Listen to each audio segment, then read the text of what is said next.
Yo, ayoko sana makisabay sa uso, kaya lang tikod na ako sa inyo. Pero lagi naman ng balita, nakakaumay. Mic check.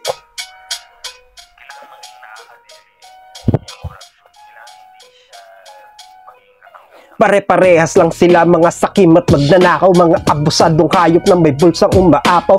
Ganid ng likas, wala pang takot sa batas, pilit tinatakpan sa basa ang anyo na panlabas. Mga kupal, puro walang utang na loob, paano di makakaahon ng Pinas laging kulog sa kasakiman. Kayo't kayo lang ang umaani, kami yung nagpupunla ng dugot pawis na marami. Lulusong sa baha para kumita lang ng pera, papasok sa eskwela mahuhold up pa punyeta. Hindi na nga ligtas, ang dami pang mga buwaya nagkalat sa daan, sa kongreso at sa media. Iisa ang kulay, umupo at mang uto, nakakasawa na paulit-ulit tayo. Diyos ko po, baka meron kang hiya, gamitin mo naman ng konti. Huwag ka ba ng bayan, sa laula ka na no?